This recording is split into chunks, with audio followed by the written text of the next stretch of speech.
birikmalar asoslari bo'yicha bajarilgan yaqin tartibdagi ichki ta'sirlashuviga ega sintetik polielektrolitlarga asoslangan ion almashuvchi tizimlar olinish va vositalar mavzusidagi kimyo fanlari doktori PhD dissertatsiya ishining himoyasi.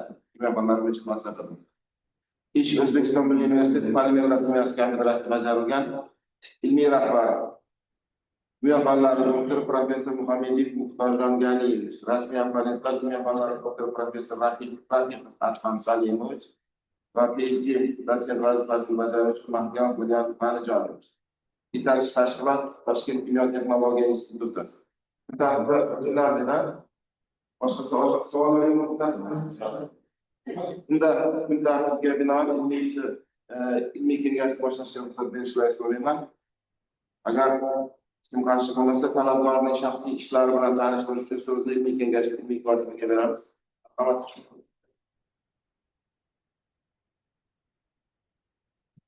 alaykum. Nazarboyev Ruslan Sarbullayev 10 iyulda Ashgabat tumanida tug'ilgan. Millatimiz ma'lumoti oliy.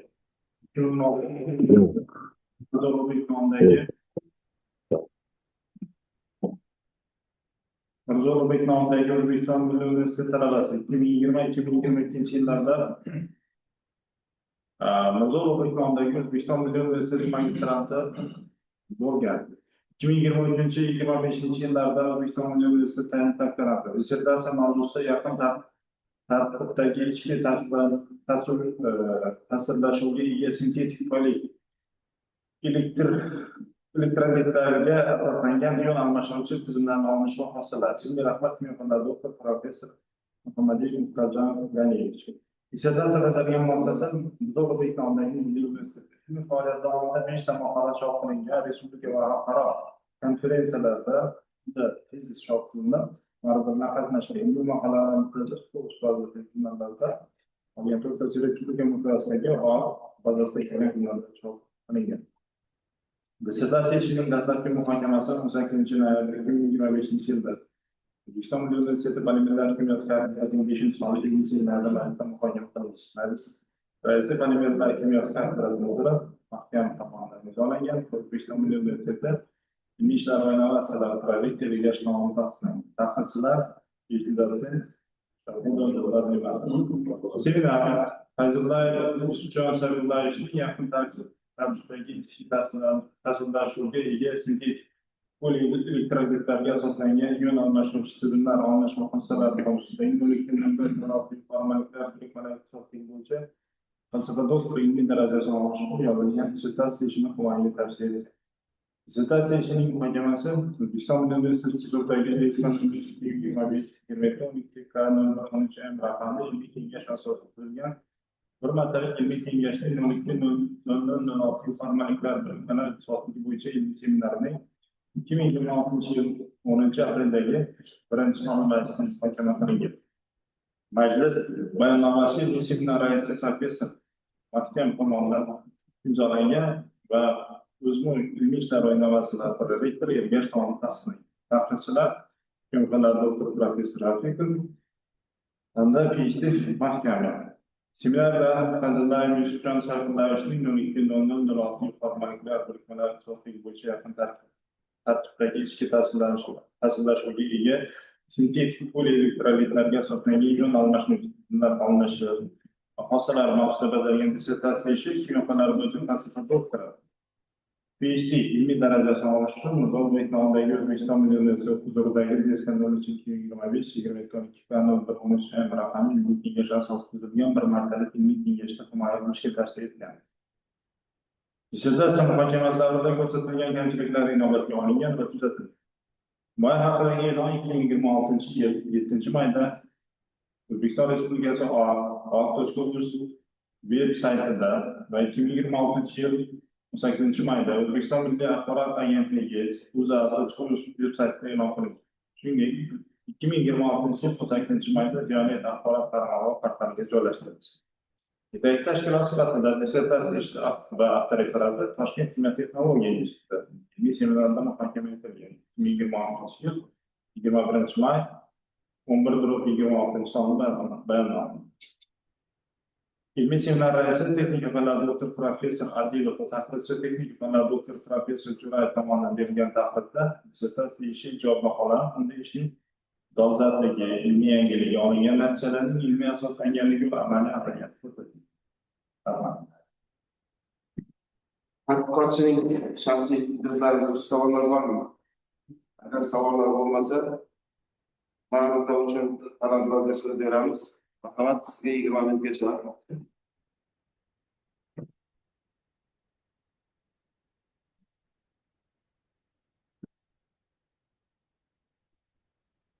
Assalomu alaykum. Hurmatli rais, hurmatli seminar qatnashchilari, kengash a'zolari. Mavzuning nomi yaqin tartibdagi ichki ta'sirotga ega psixologik kriteriylarga asoslangan yo'nalishlarga bag'ishlanadi. E'tiborlarni bilan shu mavzuni sizlarga taqdim etishga ruxsat berasizlar. Demak, mavzumizda tadqiqot ishimizning maqsadi. Tadqiqot ishimiz bugungi kunda dunyoda sanoatning jadal rivojlanishi natijasida hosil bo'layotgan chiqimlar, ayniqsa sanoat sohalarida global ekologik muammolardan biri bo'lib qolmoqda. Sanoat korxonalari chiqargan mahsulotlar tarkibida mis, nikel, manganiz, mayda karbon metal yog'lar konsentratsiyasi yuksak etilgan miqdorda oshib ketishi atrof muhitga va inson salomatligiga jiddiy zarar yetkazmoqda. Bu vazifamiz ushbu zaharli ionlarni suv tarkibida samarali ajratib olishga bag'ishlanadi. Tadqiqot obyekti sifatida tarkibida amino kislot guruhlar turgan poliamid tanladi. Bu poliamid o'zining selektivlik xususiyati, ya'ni aynan kerakli metal ionlarni ajratib olish qobiliyati bilan boshqa solventlarni ajratib turadi. Shu sababli yangi turdagi poliamid sintez qilish va ularda ularni oqova suvlarini tozalashda tatbiq etishda ishimizning asosiy yo'nalishlaridan hisoblanadi. Tadqiqot ishimizni maqsadi sanoat amaliyotga bo'lgan aybdorlar asosida tarkibida amino kislotlarni saqlagan yaqin tartibdagi ichki ta'sirlashuvga ion almashuv tizimini olinishi va olingan poliamidga mis2 va deoksiribonadil ionlarni sorbsiyasidan tartib qilishdan iborat bo'ladi. Tadqiqot ushbu maqsadni bajarish uchun biz belgilagan maqsadni bajarishimiz uchun oldimizda 6 ta asosiy vazifani qo'ydik. Dastlab sanoat genetida ayni modifikatsiyalar tarkibida amino kislot guruh bo'lgan yaqin tartibdagi ichki ta'sirlashuvga tizim olishni maqbul sharoitlarini aniqladi. Olingan yangi ion almashuvchi materiallarning fizik-kimyo xususiyaslarini har tomonlama tadqiq qildik. Jarayonni borish mexanizmini tushunish uchun biz vanadiy deoksiribonadil ionlarni sotsial kimikasi va izothermalar bo'ldi. Sotsial jarayonni energetik parametrlarni aniqlash maqsadida termodinamik tahlillarni amalga oshirdik. Yakuniy bosqichda ushbu funksional polimer materiallarni amaliyotga, ya'ni sanoat sohalarida qo'llash imkoniyatlarini aniqlash vazifalarini oldik. Demak, bu vazifalarni oldimizga qo'yish natijasida biz ushbu modifikatsiya jarayoni sxemasini tuzdik. Buning uchun dastlab ayon o'tishlar amaliyotini faollashtirib oldik, ya'ni tayyorlab oldik va o'shaga parallel ravishda pasivik tekstirlarni, turli konsentratsiyalar eritmalarini tayyorladik. Va bir vaqtning o'zida ikkalasini aralashtirib turuvchi termostatda qo'yib sovutuvchi xolodilnik asosida, demak, farmanni qo'shish bilan modifikatsiya reaksiyasini oldik. Reaksiyamiz natijasida taxminiy reaksiya mexanizmi sxemasini bunda maniq reaksiya mexanizmi asosida reaksiya borganligini ko'rsatdi. Olib borgan modifikatsiyalash jarayoniga ta'sir etuvchi omillarni o'rganish maqsadida biz modifikatsiyalash jarayoniga haroratni, konsentratsiyani va vaqt omillarini ta'sirini o'rgandik.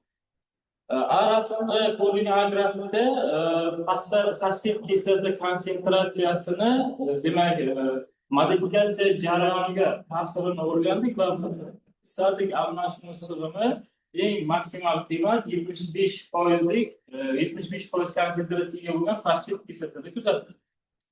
Shu orada biz vaqtga bog'liqligini ko'rdik. Bu yerda modifikatsiyalash jarayoni demak har 2 soatda 2 soatdan 10 soatgacha amalga oshirildi. Demak bizda eng yuqori statik almashinuv sig'imi 8-10 soat oralig'ida muqobil vaqt oralig'i tanlandi.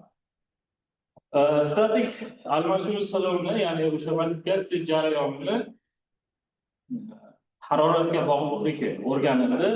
Bu o'sha eng yaxshi modifikatsiyalanish jarayoni 80-100 gradus atrofida modifikatsiyalanganini ko'rsatdi. Olib borilgan ishlarimizda reaksiya tartibini aniqlash maqsadida fosfat kislotani konsentratsiyasiga bog'liq holatda reaksiya tartibini aniqladik. Biz oborayotgan reaksiyamiz heterogen sistema bo'lganligi uchun, demak, bu yerda faqat fosfat kislotani konsentratsiyasini o'zgarishini oldik. Bu yerda formalin oldik, chunki formalin bu yerda modifikatsiyalovchi agent sifatida foydalangan va uning konsentratsiyasida o'zgarishsiz, hajmi o'zgarishsiz har bir reaksiyada o'zgarish bo'lganligi uchun faqat reaksiya tartibini fosfat kislotada aniqladik va reaksiya tartibi birinchi tartib, ya'ni 1-4 ekanligi shu grafik asosida hisoblab topildi. Modifikatsiyalangan poliamfalitimizni haqiqatdan ham tarkibida o'sha fosfon guruh kirganligini isbotlash uchun biz rentgen fluorescence analizidan foydalandik. Ushbu jadvalda ko'rishingiz mumkin. Aynan bir tarkibida fosforning massa ulushi 0 ga teng. Demak, poliamfalit tarkibida esa 77.5% ga ko'tarilganligi, bu esa poliamfalit tarkibida biz muvaffaqiyatli ravishda fosfon guruhini kiritganligimizdan bir isboti bo'ladi va bu pastdagi spektr chiziqlarida ko'rishingiz mumkinki, fosfon guruhlarini dastlabki aynan qidirida, ya'ni A berilgan spektrda mavjud emasligini, B spektrda esa fosfon guruhlarining mavjud bo'lganligini ko'rishimiz mumkin. Olib borgan tadqiqotimizda o'sha poliamfalitimizni strukturaviy analiz qilish, ya'ni tarkibida qaysi funksional guruhlar borligini aniqlash maqsadida ikki spektr tahlilini o'tkazdik. Bu yerda o'sha ikki spektr tahlilida berilgan uslublarda ya'ni I31 asosiga qora ko'rsatilgan uslubda esa I31 asosida olingan poliamfalitga tegishli bo'ladi. 3330 santimetr teskari sohada amin guruhlari va OH guruhlarida hosil bo'ladigan fosfon hosil bo'ladigan vodorod bug'lariga tegishli bo'lib, modifikatsiyalash jarayonida hosil bo'lgan cho'qqini, ya'ni pikni sizganini ko'rishingiz mumkin.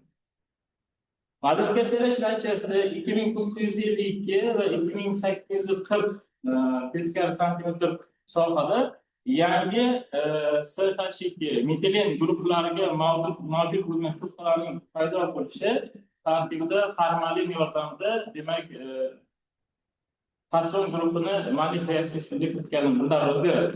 1055 sohada hosil bo'lgan cho'qqi keskin holatda bu fosfor kislorod uglerodga tegishli cho'qqi hisoblanib, demak, modifikatsiyalash natijasida biz poliamfalitimiz tarkibida aminometil fosfon guruhlari kiritilganligidan dalolat beradi. Olib borgan modifikatsiyalash natijasida olingan poliamfalitni termik barqarorligini tekshirish maqsadida termogrametrik va differensial skerlanuvchi kalorimetrik o'tkazildi. Buning natijasida I31 tarkibida I31da ko'rsatilgan A rasmi bo'yicha rasmda ko'rsatilgan tega egri sifatlarida harorat ortishi bilan olingan poliamfalitning termik barqarorligi modifikatsiyalashdan keyin, fosfon guruhi kirgandan keyin termik barqarorligi ortganligini ko'rishingiz mumkin. Bu yerda kamayish 250 dan keskin tushib ketgan, I31da esa kamayish o'zi 100-150 atrofidan boshlab maximum kamayishi ko'rsatilib kelgan. Har ikkala differensial skermovchi holati 320 o'sha modifikatsiyalar natijasida olib borganimizda differensial skermovchi kalendar, ya'ni energiyani hisoblash uchun 320 gradus Selsiyda modifikatsiyalashda keskin ekzotermik reaksiya ko'rsatilgan. Bu esa shu haroratdan keyin poliomielit yana destruksiyaga uchrayotganligini, shu haroratgacha chidab bardosh berishini ifodalagan. Olingan poliomieletga dioksid ionlarni sorpsiya kinetikasini o'rganish uchun vaqt va konsentratsiyalardan foydalandik. Va buning natijasida biz 3 xil harorat 293, 203 va 313 kelvin haroratlarda dioksid vanilin 0,1, 0,075, 0,05, 0,025 va 0,125 moliyalik konsentratsiyalarni vaqt aralığında egri chiziqlarda o'zgarishini ko'rdik. Va xuddi shu ishni mis-2 ionlarni sorpsilash kinetikasida aynan shu haroratlarda o'rgandik. O'rganishlarimiz natijasida kinetikada modellar yaratish uchun sizda birinchi modelni matematik hisob-kitoblarni ushbu holatda o'rgandik va xuddi shu modellarni sizda ikkinchi kinetik modellarda ham o'rgandik. Bu yerdan olingan natijalarni quyidagi slaydda keltirib o'ttirdik. Bu yerda muvozanatning absorpsiyasi keltirilgan. Demak, biz ikki ionlarning sorpsiya ko'rsatkichlari berilgan. Biz ikki kation uchun korrelyatsion koeffitsient psida ikkinchi tartibga bo'ysunayotganligini va muvozanat absorpsiyasi ham psida ikki tartibliga bo'ysunayotganligini ko'rishimiz mumkin. Psida birinchi tartibda K1 va psida ikkinchi tartibda K2, ya'ni tezlik konstantalari ko'proq psida ikkinchi tartibiga mos kelayotganligini ko'rsatib turadi. Aynan shu ishlarni, ya'ni dioksid vanil ionlarning sorpsiya kinetikasi ko'rsatkichlarini ham o'rgandik. Bu yerda ko'rishimiz mumkin, dioksid vanil muvozanat absorpsiyasi psida ikkinchi tartibli, dioksid vanil demak dioksid vanil kation uchun esa korrelyatsion koeffitsient ham ikkinchi psida ikkinchi tartibiga ko'proq mos kelayotganligini ko'rishimiz mumkin. Dioksid vanil va mis-2 ionlar sorpsiya izotermalarini o'rganish uchun biz o'sha 3 xil haroratda misda va dioksid vanil ionlarida o'rganib chiqdik va buning izoterma modellarini Friedrich va Lengel izoterma modellarida qo'yib hisobladik. Ayni usul asosida olingan poliomieletga dioksid vanil A va mis-2 ionlarida grafiklarda ko'rinib turgandek Lengel chiziqlar tinglamasini koordinatlarda ifodalanishdi. Bu yerda chiziqlarni demak yotishi bir xil tekislikda, ya'ni nuqtalar o'rtasida tekis yotishi natijasida quyidagi formula asosida Lengelning chiziqli koordinatlar Lengel tinglamasini ifodalanadi. Ayni usul asosida olingan poliomieletga dioksid vanil va mis-2 ionlar absorpsiyasini Friedrich chiziqli tinglamasi koordinatlarida ifodalash uchun biz quyidagi A va B grafiklardan foydalandik va ularni olingan natijalarini quyidagi slaydda ko'rsatdik. Dioksid vanil va mis-2 ionlari sorpsiyasida Lengel va Friedrich konstantalar qiymat o'rgandi. Demak, histogramlarda ko'rsatilganidek Lengel konstantasi demak K va Friedrich konstantasi K'lar ko'k va sariq holatda ko'rsatilgan. Ko'rishimiz mumkinki, dioksid vanil uchun ham Lengel konstantasiga, mis-2 ionlar uchun ham Friedrich konstantasiga, Lengel konstantasiga mos kelayotganligini ko'rishimiz mumkin. Jadvalda ko'rinadiki, maksimal statik almashinuv sig'imi, ya'ni bu maksimal dioksid vanil uchun 201 mg taqsim grammga, mis-2 ionlar uchun esa 309 taxminan 310 mg taqsim grammga teng. Lengel konstantasining 0 va 1 oralig'ida ifodalanishi, Friedrich konstantasining esa 1 dan katta ekanligi modifikatsiyalash sorpsiya jarayonini, ya'ni sorpsiya jarayonida koordinatsion bog'lar va ion bog'lar natijasida mustahkam ketayotganligini, ya'ni ifodalab keladi. Dioksid vanadin va MS2 ionlarini poliamidga asosiy jarayon uchun termodinamik parametrlar o'rganib chiqildi. Bu yerda entalpiyani chiqishi, demak, plus qiymatda chiqishi, entropiyani ham plus qiymatda chiqishi va Gibbs energiyasini manfiy qiymatda chiqishi sotsial jarayonni o'z-o'zidan borayotganligini ko'rsatadi. Olingan demak sorsiya qilib olingan materialimizni demak tarkibida yana ham o'sha haqiqatda sorsiya ketdi qanchalik ketganligini isbotlash uchun dioksid vanadin va MS2 ionlarni asosiy qilgan poliamidning eksterior analiz qilindi. Bu yerda ko'rishimiz mumkinki, jadval ko'rinishida demak vanadinning massa ulushi 12,5% ga, MS2 esa 66,2% massa ulushida, ya'ni biz biz olgan poliamidga yaqin tartibdagi poliamidga sorsiya bo'layotganini ko'rishimiz mumkin. Shu bilan birgalikda har ikkala sorsiya jarayonlarida oltin gugurt miqdorini ko'pligi bu yaqin tartibdagi ichki ta'sirlashuvga ega bo'lgan poliamidimizga har ikkala karbon ham amino guruhlarga, demak sulfat guruhlari bilan birgalikda bog'lanayotganligi, ya'ni tarkibda o'sha oltin gugurt qolayotganligini ifodalaydi.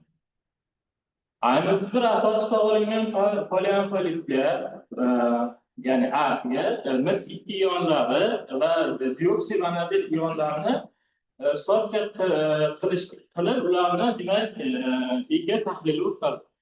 Infraqizi tahlili o'tkazildi.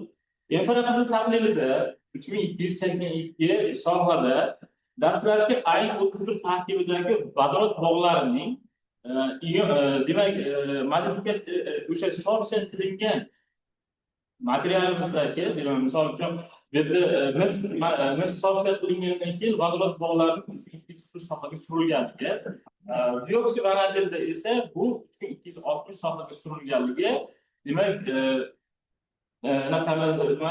sorsiya jarayoni yaxshi ketgan. Buni ham yaxshiroq ifodalash uchun bizda 1623 sohadagi amin gruppani cho'qqisini kamayganligi va 1024 sohadagi fosfon guruhlarini surilganligi sorsiya jarayoni aynan amino va fosfon guruhlari o'rtasida ketayotganligini, yaqin tartibdagi ta'sirlash ifodalanayotganligini isbotlaydi. Shuncha o'rganilgan tahlillar natijasida ayni asosida olingan poliamidga dioksid vanadin ionlarining sorsiya sxemasi quyidagicha keltirib o'tkazildi. MS2 ionlari uchun ham quyidagicha taxminiy sorsiya reaksiya mexanizmi keltirdi. Olingan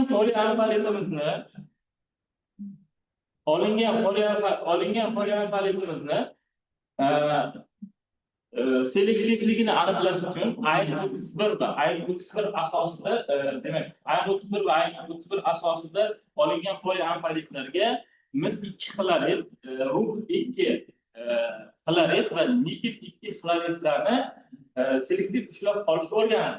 Bizda jadvalda ko'rinishi bo'yicha ayn 31 bo'yicha MSning miqdori 6,33, poliamid esa 29,34%. Bu poliamid ayn 31ga nisbatan 5 barobar ko'pligini, boshqa ionlar ham xuddi shunaqa 5 barobar ko'p selektiv yutilganligini ko'rishimiz mumkin.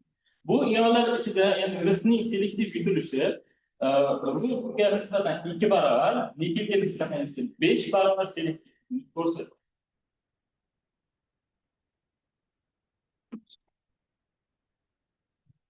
Xulosa, sanoat ionida ayni turi asosida yaqin tartibdagi ichki ta'sirlashuvga ega poliamid olishning qonuniyatlarini tadqiq qilish orqali maxfiy sharoitlar aniqlandi. Ayrim bir anionitni fosil kislota bilan formalin yordamida 11 hajmga nisbatan aralashtirib, harorat 100 gradusda 8 soat vaqtda kislotaning konsentratsiyasi 75% bu modifikatsiyada sarmentning start almashinuv qiymati yuqori bo'lganida imkonni beradi. Ayni bir asosda olingan poliomidga suvli eritmalardan dioksibanatil va biz ikki ionlarning assotsiatsiyasida muhit ta'siri tekshirildi va dioksibanatil uchun bir uch oralida mis ionlari uchun esa 4-5 oralida assotsiya jarayonini olib borish tavsiya etildi. Ayni bir asosda olingan poliomidga dioksibanatil ionlari assotsiya kinetikasi psevdo birinchi tartibli kinetik modelga mos ekanligi aniqlandi va reaksiya tezligi hidrogen bo'lishiga qaramasdan yutilayotgan ion konsentratsiyasidan tashqari ya'ni tarkibda funksional guruhlar konsentratsiyasi ham ta'sir qilishini isbotlash imkonini berdi. Ayni bir asosda olingan poliomidga mis ikki ionlarning assotsiya kinetikasi o'rganildi va olingan natijalar xuddi dioksidli ionlarning assotsiya jarayoni kabi psevdo ikkinchi tartibli kinetik modelga mos ekanligi aniqlandi. Bu esa ikkala katyonda ham assotsiya jarayoni bir xil bo'lishi haqida xulosa chiqarish imkonini berdi. Ayni bir asosda olingan poliomidga dioksibanatil va mis ionlari assotsiyaga harorat va yutilayotgan ionlar konsentratsiyasi ta'sirini test qilish orqali assotsiya izotermal tuzilib, ularning borish Leymer sizlik tinglamasiga ko'proq mos ekanligi aniqlandi va asosiy jarayoni Leymerning monomolekulyar nazariyasiga mos kelish haqida xulosa olib keldi. Olingan dastlabki poliomid va metallarni assotsiya qilish namunalarni fizik kimyo usullari bilan tahlil natijalari poliomid tarkibida amino-fosfon guruhlar borligi, metal ionlarning assotsiya jarayoni poliomidning fosfon guruhi va amino guruhlariga bog'langan sulfat guruhlari bilan ion bog'lanish orqali borishini tasdiqlash imkonini berdi.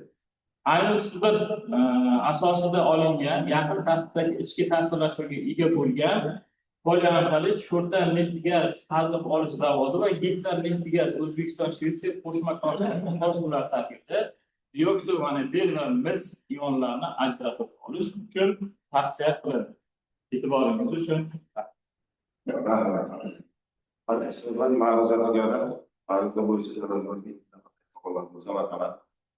Zoomda qatnashayotgan ustozlar ma'ruzachiga qanday savollar bo'lsa marhamat. Marhamat. Şu savollar seminarlar bo'ldi. Fakat yollarımız noktasında bo'lganimizda, yollarımız noktasında ustoz biz aynan shu mavzuga yana to'xtaldik. Bu yerda biz ikkala eritmamizda ham dioksibanatilda ham misda ham sulfat ko'rinishida foydalanganmiz. Bu reaksiya ya'ni o'sha assotsiya jarayonida ko'radigan bo'lsak, dioksibanatil fosfon guruhlariga va amino guruhlariga ichki ta'sirlash orqali bog'lanish kerak bo'ladi. Bu yerda amino guruhlari bilan dioksibanatil fosfon demak dioksibanatil va amino guruhlarini sulfat ya'ni sulfat guruhlari bilan bog'lagan. Ya'ni o'sha siz aytayotgan o'sha amino sifatini sulfon guruhi deb ta'minlab bergan. Biz o'shaning uchun o'rganmay oldik va xulosani shundan chiqdi. ko'rsatib berasizmi? Bunaqada ko'rsatilgan. Bu yoqda mana bu yerda ko'rsatilgan. Bu X-ray tahlilida oltin gugurtning massa ulushi chiqishi 27%da, dioksibanatil esa 77.4% chiqishligi bu haqiqatdan ham poliomid tarkibida sulfat gruppasining kirganligini isbotlaydi. Yani bitta savolda yaqin tarafli bo'lganingizda uzoq tarafli bilan boshqa kategoriyada yurganmi yo'q? Deymiz bizni tasavvurda yaxshi. Uzoq tarafli bilan albatta dioksibanatil o'rganilmadi, faqat yaqin tarafli bilan biz o'zimizni mis o'rgandik. Mis o'rganilganligi sababi uzoq tartibdagi bilan yaqin tartibdagi farqida ularda ikkita makromolekula bo'lganligi uchun nisbatan bizda ikkita makromolekula foydalanganligimizda ular nisbatan bizlarga yaqin tartibga nisbatan ko'proq yutadi. Bizda faqat bitta makromolekulada ichki ta'sirlashuv natijasida faqat misning o'zi bir funksional guruhda ta'sirlashadi. Uzoq tartibda esa ikkita funksional guruhda ham kation guruhida ham anion guruh yutilganligi uchun umumiy yutilish sig'imi oshib ketishiga sabab bo'ladi.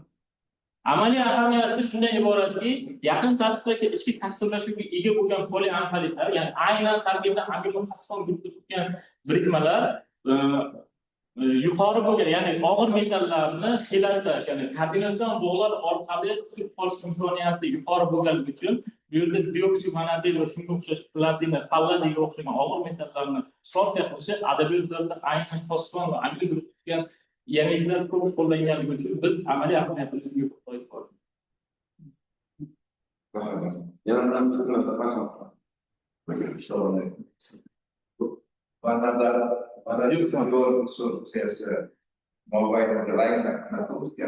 Rangda sariq rangdan yashil rangga qarab o'tdi. Toshkent kislotasida qaytarilishi qancha? Aha. Amerika kuchli qaytardi. Vanadin yo'ldoshi aksiylovchi.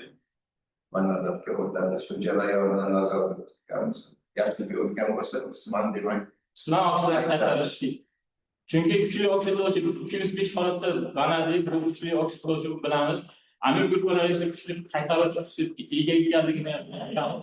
Va jarayon kuchli hajm muhitida olib borganligi hisobidan, demak, bizda sorsiya jarayon ketganligini buni olib borgan tadqiqotlarimizda, olib borgan texnik tadqiqotlarda, X-ray tahlillarda ko'rib chiqdik.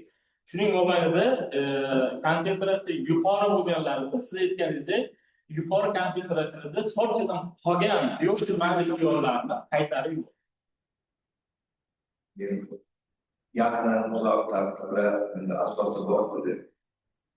Resursiya va boshqa xususiyatlarni sistemani sutdi. Masofaga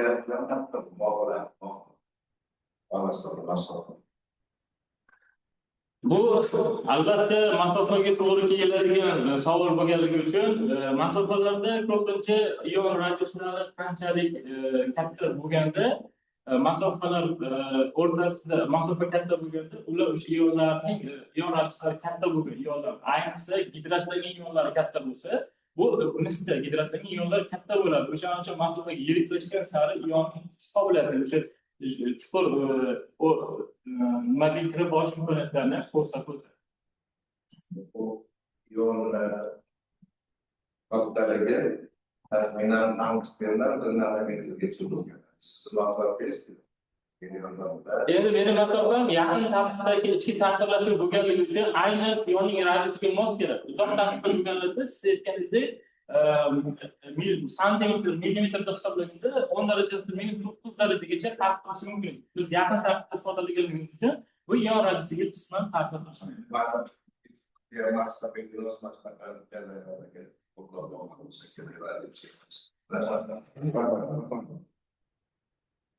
Hozir burada 5 ta metalni ko'rsatdinglar, o'shandan bizga selektiv.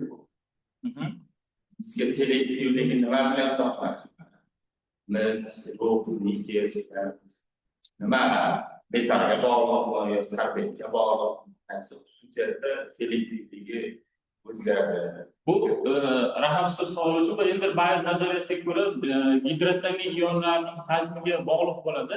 Ya'ni mis ko'proq selektivligining sababi buni tarkibida 5-6 gidroksid kompleks hosil qilganligi, gidrat ionining demak parchalanishda chiqayotgan energiyani hosil bo'layotgan ion kombinatsiyadan bog'dan ustunligi va bog'ning nisbatan energiya ko'proq chiqayotganligini ifodalab keladi. Bu yerda o'sha ion radiusiga ko'proq bog'liq. Termik barqarorligi fosfor guruh kirgani uchun emas, magmaning ishtirokida cho'qlanish ketgani uchun termik barqarorligi oshganda. Rahmat savol uchun biz bilamizki adabiyotlarda fosfor guruhlari, ya'ni bu yonilg'iga qarshi materiallar olishda ko'pincha fosforlashdan foydalanadi. Ya'ni fosfor yonilg'iga qarshi bo'lganligi uchun bu termik barqarorligini oshirish, agar metil guruhlasi hisobida oshganda edi, metil guruhlasida energiyasi pastroq bo'lib, bunchalik keskin oshib ketmagan bo'ladi.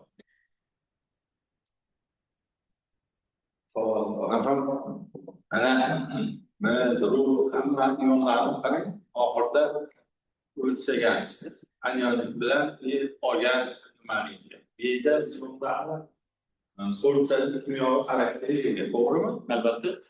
Endi porsiya darajasi 5 barobar oshdi degani kimsalar guruhlari ham 5 barobar katta deganga o'xshagan post deb chiqaradi. Buni 5 barobar oshishni qanday tushuntirasiz? Mana shaxsan aytmadingiz. 5 barobar oshishiga rahmat savol uchun. 5 barobar oshishiga sabab biz modifikatsiyalash natijasida ikkilamchi amin gruppalarini modifikatsiyalayotganligimiz hisobidan bizda aminometil fosfon gruppalarining paydo bo'lishi, ikkilamchining uchlamchiga o'tishligi, azotdagi juft elektronlarning esa harakatchanligi ortishiga, bu esa qiyinlarning ortishiga sabab bo'ladi. Shuning hisobidan sorsiya qobiliyati oshadi. Chunki biz ishlatayotgan I34 kichik yoki kuchsiz ionit bo'lgani uchun biz ionitni modifikatsiyalash natijasida ionitning o'zini sorsiya qobiliyatini oshirish. Xullas, sizda demak aniyonitda hamma funksional guruhlar samarali ishlaydi. Lekin siz mana modifikatsiya qilganingizda ular ishlarni o'tganda ular samaradorlikda yanada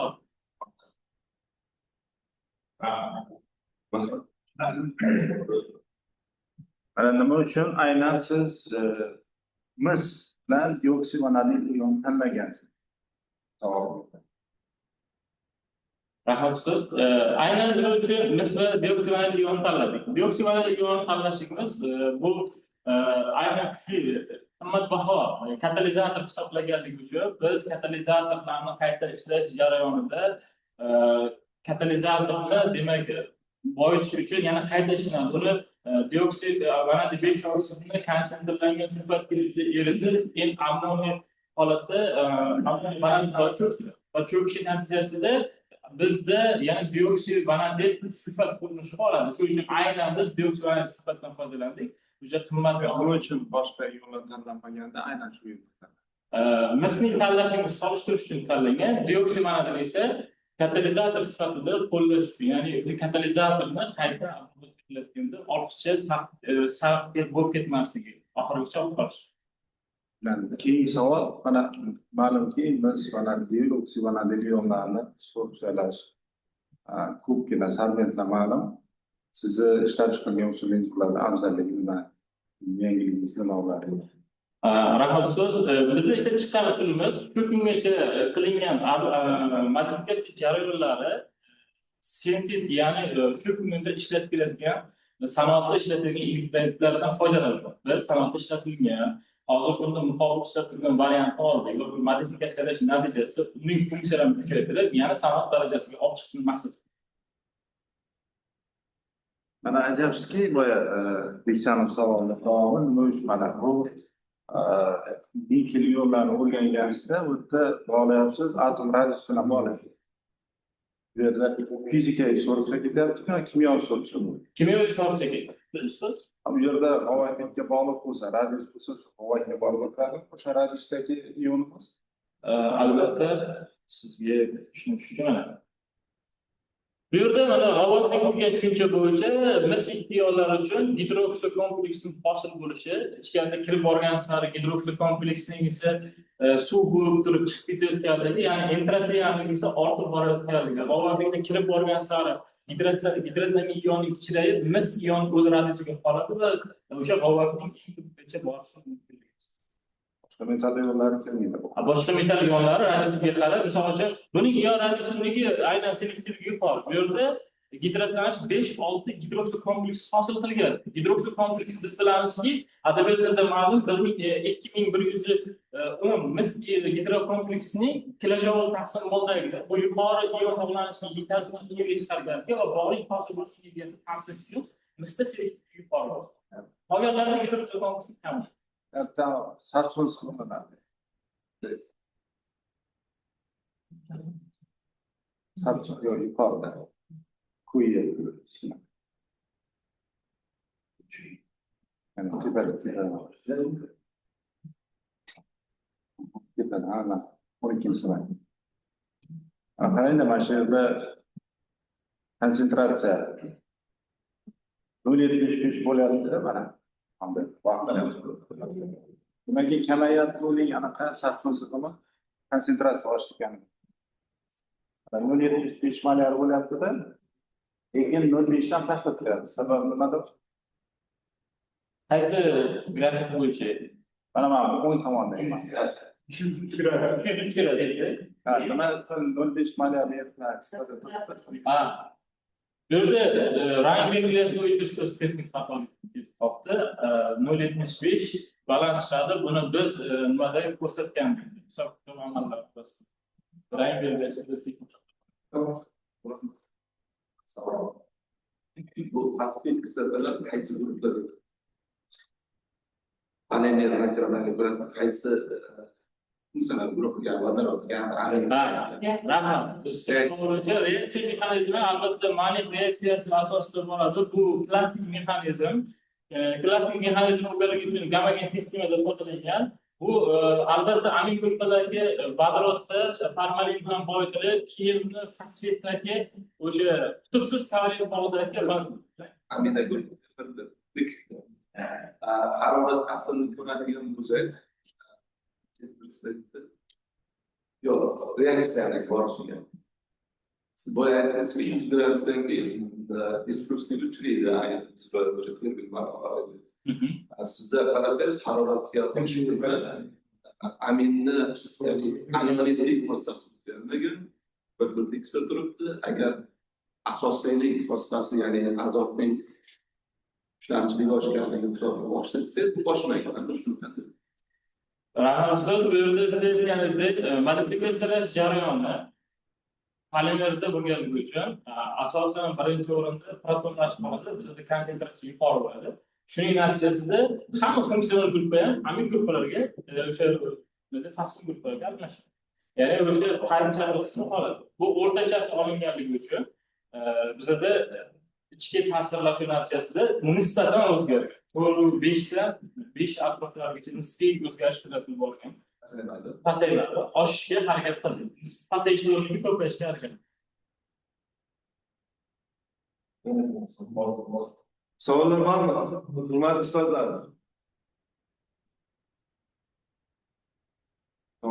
Assalomu alaykum. Bitta savol bersak bo'ladimi? Marhamat, Norbek. Assalomu alaykum ustozlar. Assalomu alaykum. Uzr so'rayman, safarda edim shunga. Balkim bu savol berilgandir. Qarang do'stim, siz bitta ko'p atomli ion olyapsiz va bitta single atom deydi, bir atomli ion olyapsiz. Nega bir nechta bir atomli ionlarni olib solishtirib ko'rmadingiz yoki bir nechta ko'p atomli ionlarni olib ishni amalga oshirmadingiz? Rahmat so'z. Bu yerda siz aytishingiz bo'yicha misra deoksivanatillarni uchun ikkalasini bir atomli ko'p atomli degan tushuncha bo'ldi. Bu yerda olishimiz mumkin, bizda deoksivanatil ionlarini asosiy maqsad qilib olganmiz. Bizda aynan deoksivanatilni ajratish bo'lgan. Misli esa o'sha qo'shimcha ravishda solishtirish bilan birgalikda o'rganganmiz. O'shaning uchun aynan ikkalasini birga topdik. Bunday javob berishingiz bilmadim qanchalik to'g'ri. Agar siz misni asos qilib oladigan bo'lsangiz, mana ustozlarda zo'r ishlari bor edi. Mana xromat, bixromat, dixromat deymiz-ku, ko'p atomli ionlar. Sizda poliamfolit olingan-ku, to'g'rimi? Poliamfolit ham anion ham kation yutadi. Nega o'shalar bilan solishtirmadingiz? O'sha haligi divanadil oksigen nimangizni-da? Vanadiy O2 2+ sizda. U bixromatlar ham shunaqada ko'p atomli ion. Shunda bir qandaydir bir ilmiy xulosaga kelsangiz bo'lardi demoqchiman. Bixromatlar bu anion gruppaga ega bo'lgan ionlar. Biz keyingi ishlarimizda anion gruppalar bilan ishlashni maqsad qilganimiz uchun hozirda kation gruppalarini nazarda olamiz. Savol uchun rahmat. Savol bormi? Hurmatli ustozlar. Kichkina savollar. Uglerod fosfor bog'ini nasib bo'lishini tushuntirib bering. 24 slayd. Mana 24 slayd. Mana shunday. Uglerod fosfor bog'i. Uglerod fosfor bog'ini hosil bo'lishi o'sha maniq reaksiya mexanizmiga ko'ra oldin amin gruppa formalin bilan kompleks hosil qiladi. Kompleks bilan fosfat kislotani o'rtasida fosfatdagi vodorod bog'ida formalindagi kislorodni suv bo'lib chiqib ketishi natijasida uglerod fosfor bog'i hosil. Bu yerda kimni bilan? Ikkalasi ham elektronik bo'ladi. Uglerodni fosforga nukleofil hujum qilishi yoki fosforda uglerodga nukleofil hujum qilishi bu qandaydir tushunarsiz bir holat bo'ladi. Agar metallarga aniq bo'lganda tushunadi. Bu yerda sal menimcha kislorod tushib qolmagan. Uglerod bilan fosfor o'rtasida kislorod tushib qolmagan. Yo'q, u suv Suv chiqib ketishi ham muammo. Chunki kislorod SH2 OH-dagi kislorod fosforga hujum qilsa men tushunaman. U hosil bo'ladi, lekin uglerod bilan fosfor o'zaro bog'liq hosil qilish shunchaki ma'ni bilan qilinadi. Uglerod azot tushunarli, uglerod kislorod tushunarli, uglerod kislorod tushunarli. Kremniy uglerod, fosfor uglerod bular ancha qiyin bahos. Faqat metallarga aniqlab qo'yib. Ana shu yerdagi bog'lanishni tushunadi. Boshqa savollar bo'lsa, demak, yetarli bo'ldi. Demak, dissertatsiya bo'yicha seminarlar va yetakchi tashkilot xulosalari hamda hafta referatga kelgan tadqiqotlar bilan tanishish uchun so'zlayman kengashga bekorlar. Marhamat.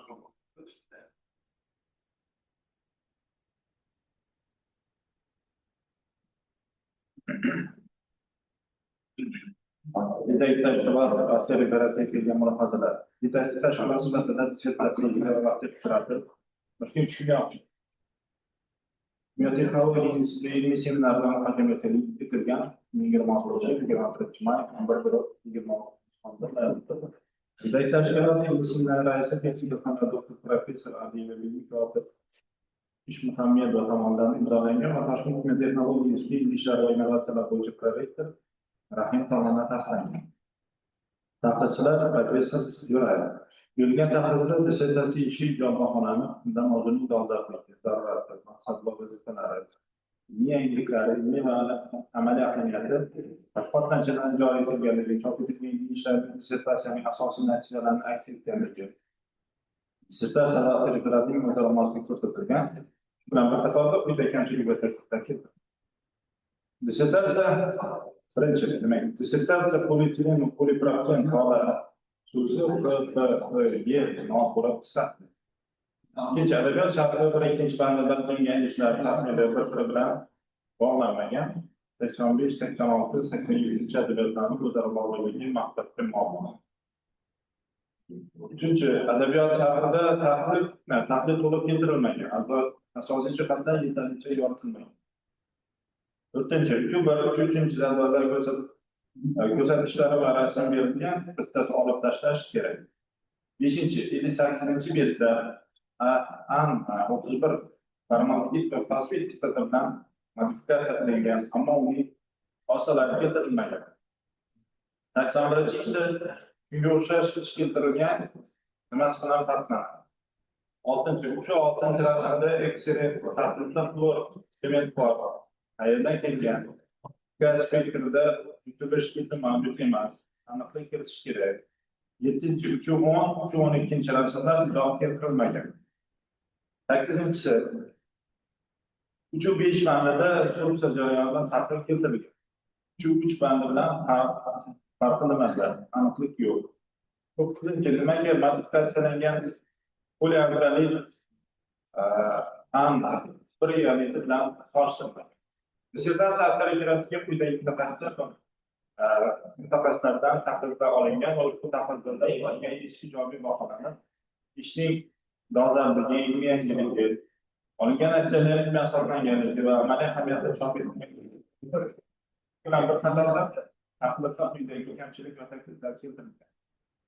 Birinchi tahlil Termiz davlat pedagogika instituti kimyo biologik tadqiqot professori, texnika fanlari doktor professor Sodiyev tomonidan tahlil javobi dissertatsiya referat bo'yicha quyidagi tavsiya keltirilgan.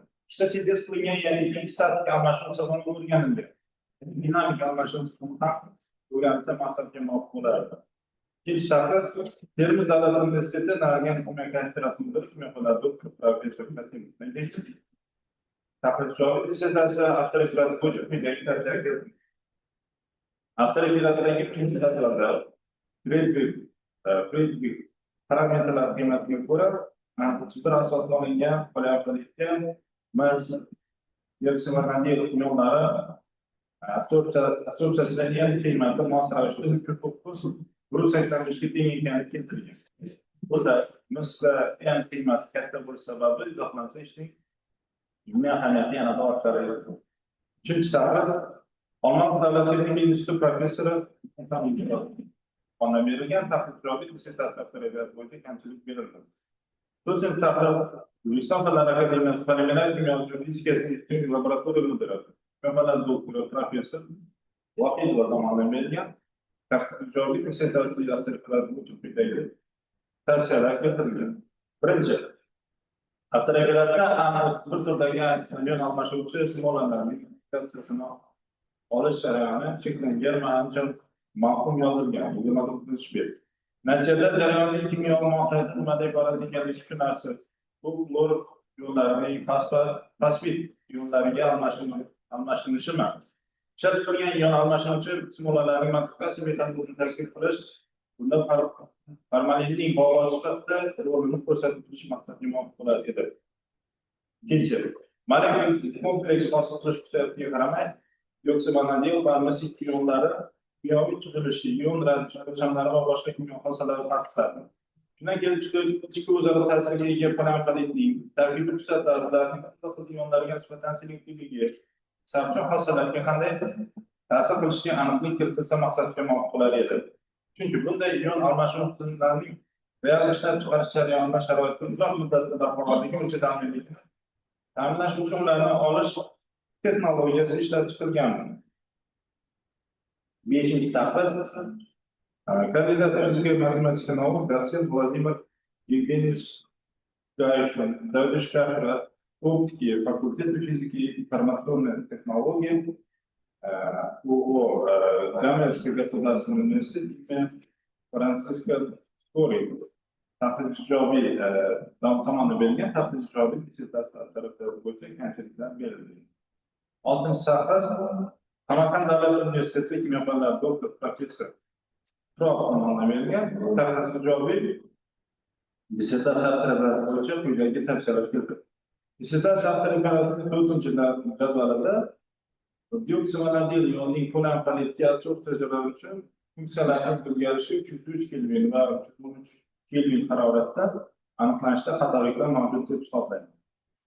7-tahdid Xorazm Ma'mun akademiyasining ishlar bo'yicha raisi o'rinbosari kimyo fanlari nomzodi katta ilmiy Hasanov tomonidan berilgan tahdid ijobiy dissertatsiya tarafdori bo'yicha kamchilik keltirilgan. Rahmat. Keltirilgan kamchiliklarga javoblarimiz.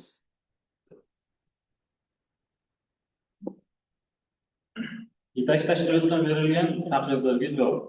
Birinchi berilgan taklifga dissertatsiya tugagan polietilen va polietilen to'g'rilariga oid qisqartmalar PPTE ko'rinishida berilishi adabiyot shartida foydalanilgan va ilmiy manbalardan olingan bo'lib, mazkur manbada muallif tomonidan ham aynan shunaqa shaklda qo'llaniladi.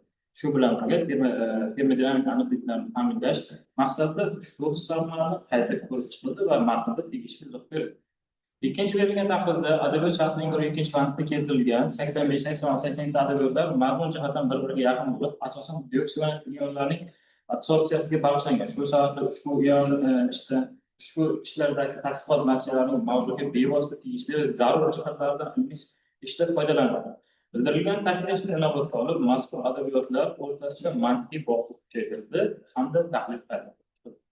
Bildirilgan fikrni inobatga olib, 3-chi taklifga bildirilgan fikr inobatga olinib, adabiyot jihati qayta ko'rib chiqildi. Mavzuga oid asosiy jihatlar va muhim ilmiy natijalar bartarafliroq yoritilgan hamda tegishli qo'shimchalar kiritilgan. 4-chi taklif shu bir va 3-chi jadvallar natijalarining aniqlik miqdori ko'rsatishga keltirilishi maqsadida berilgan. Rasmiy esa ularning tushunarli va vizual ko'rinishini ifodalash uchun ishlatilgan. Shu sababli va bir-birini to'ldiruvchi material sifatida keltirilgan. Bildirilgan fikrni inobatga olib, mazkur qism qayta ko'rib chiqilgan. 5-chi taklif ayniqsa analizda farmadgit va fosil kislota bilan modifikatsiyash ichida yangi parametr olish bosqichi sifatida keltirilgan. Buning xossalari keyingi bo'limda fizik-kimyoviy izohchan tavsiflar orqali bayon etildi. 81-chi ish bilan ayrim xususiyatlar mavjud, ammo ushbu tadqiqot yaqin tartibli ichki ta'sirlashuvga ega yangi parametr olishi hamda mis-2 va dioksimonadil ionlar klinika sortifikalari o'rganish bilan tahlil qilindi. 6-chi taklif 3-6 rasm bo'yicha bildirilgan fikr inobatga olinib, mazkur rasmning A qismi aynan amerika, B qismi esa olingan polimerga tegishli. Eksterior taklifda aniqlangan flor elementlar aynan 31 ayonit sens xususiyati bilan izohlanadi. Chunki ayon 31 ayoniti epixlorgidrin va beta asosida olinganligi uchun ayon 31 ayoniti tarkibida xlor uchrashligi aniq. Eka spektrida xlor uchun aniq yutilish sifatlari kuzatildi. Ya'ni uglerod xlor bog'lanishlar past intensivlik namoyon bo'lishi ham usulning senzgirlik xususiyatidan ifodalanadi. Umumiy va 12-chi rasm bo'yicha bildirilgan inobatga olib, mazkur rasmda asosiy jarayonni 290, 303 va 312 kelvin haroratdagi yigirish sifatlari keltirilgan bo'lib, ular haqida qisqacha ma'lumotlar rasm sarlavhada berildi. Ushbu rasm asosida olingan natijalar esa keyingi bo'limlarda xususan asosiy kinetikatsiya va ezotema tahlillar doirasida batafsil yoritilgan. 3-5 bandlar, 3 bandlarda mazmun muqaddam turli obyektlar bag'ishlangan, jumladan 3 bandda dastlabki ayonitda asosida olingan variantlarning termogranit differensial skeleroj tahlili keltirilgan. Ularning termik barqarorligi o'zaro solishtirilgan. 3-5 bandda esa olingan variantlarga mis-2 va deoksirvanil ionlarning asoslangandan keyin termogranit va differensial skeleroj tahlillari yoritilgan bo'lib, sorpsiya jarayonidan so'ng materialning termik xossalarini o'rganishlar baholangan. Shu sababli mazkur bo'lim bir-birini takrorlamaydi, balki tadqiqotning turli bosqichlarini yoritadi. 9-chi tahlilda modifikatsiyalangan variantlarning aynan bir ayoniti bilan bevosita solishtirmasligini asosiy sabab ularning funksional guruhlari tarkibidagi farq bilan bog'liq. Jumladan aynan bir ayonit tarkibida asosan amin guruhlari mavjud bo'lib, aynan bir asosda olingan variantlar tarkibida amino fosfat guruhlari birgalikda mavjud bo'ladi. Bu uning isbotchan xossalari sezilarli ta'sir ko'rsatadi.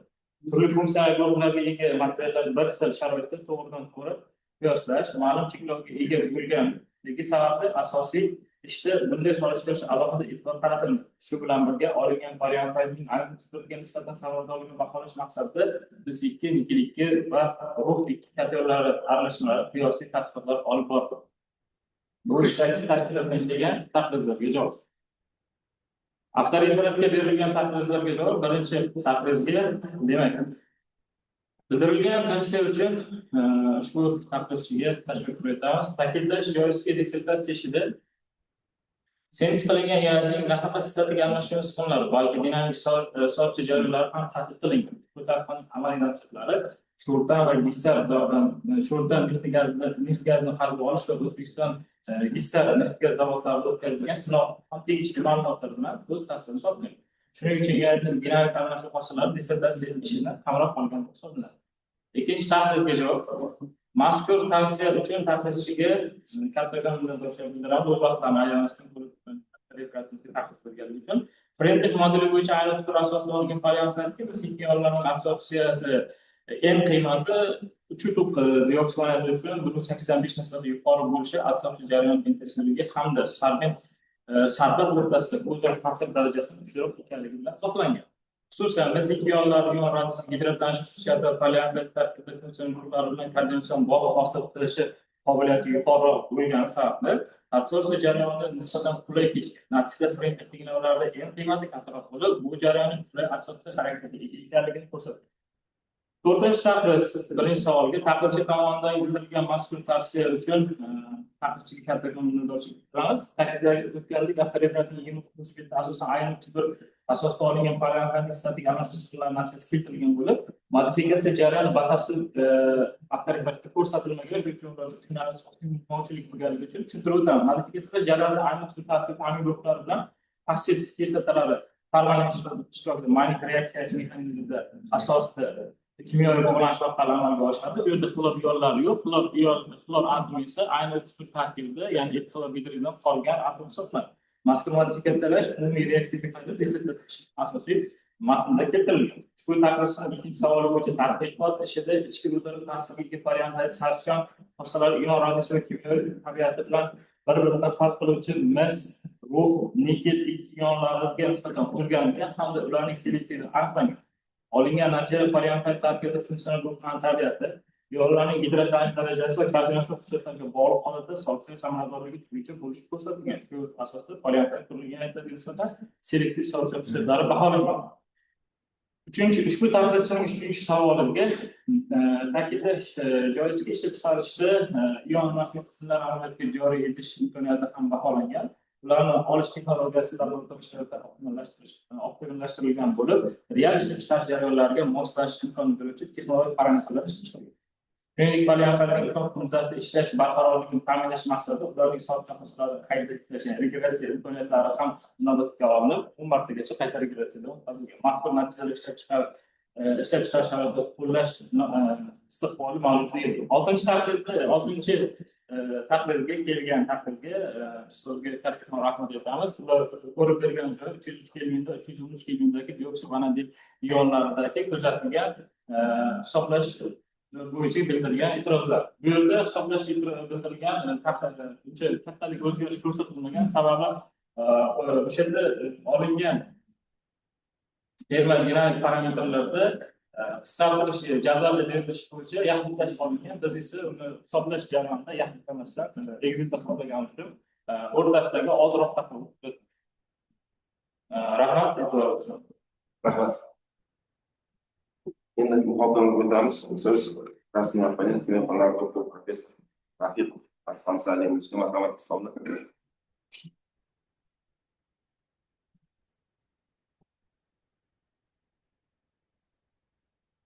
Assalomu alaykum, hurmatli kengash a'zolari, rais, qatnashuvchilar. Avvalambor uzr so'rayman azizlardan kech qolganim uchun. Endi ish masalasiga keladigan bo'lsak, ishni oldin men bir zalga e'tibor qaratdim. Yaxshi ekan, men bunday zo'r ekan. Endi ish to'g'risida.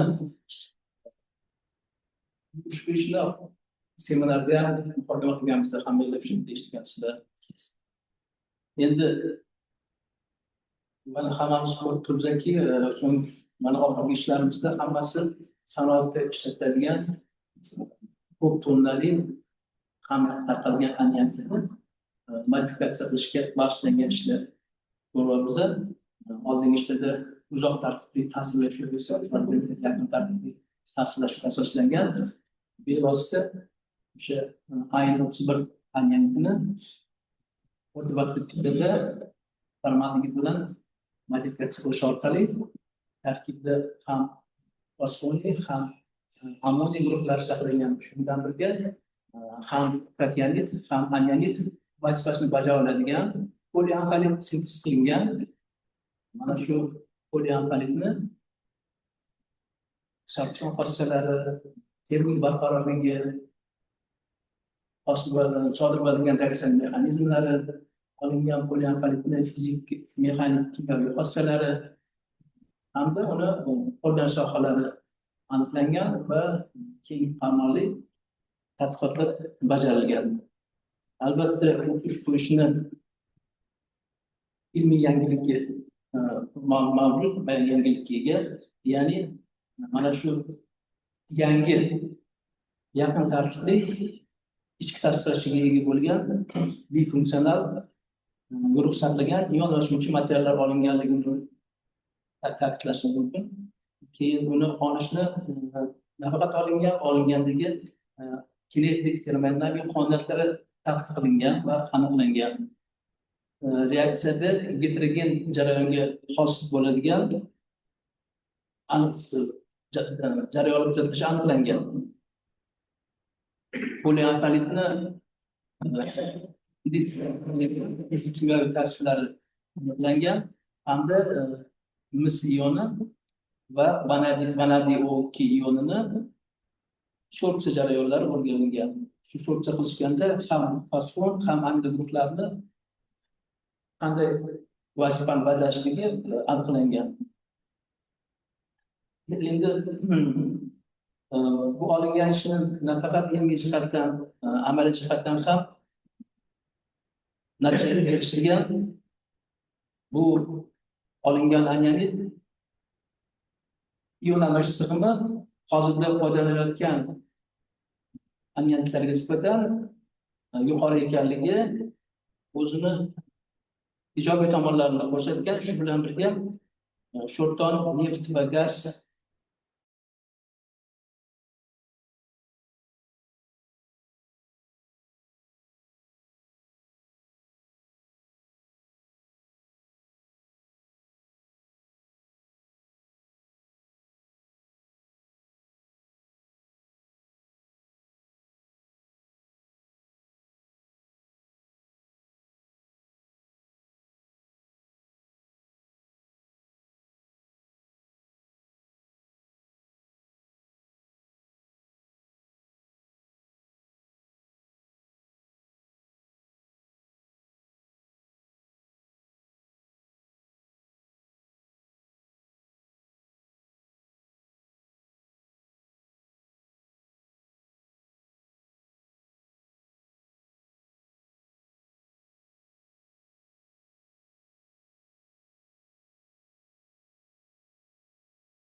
Demak,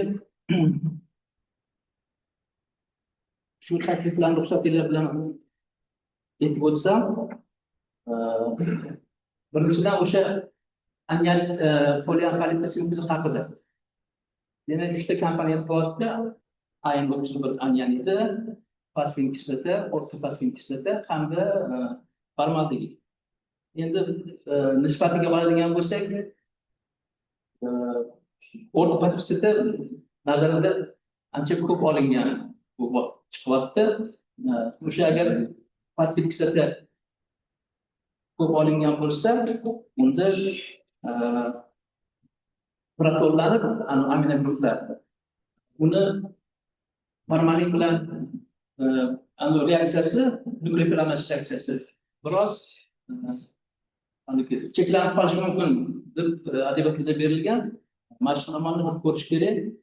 Shuning uchun formaldegid qanchalik darajada o'sha yerda vazifasini bajarar ekan degan ozgina fikr tug'ildi. O'shani bir ko'rish kerakmikin deb o'yladim.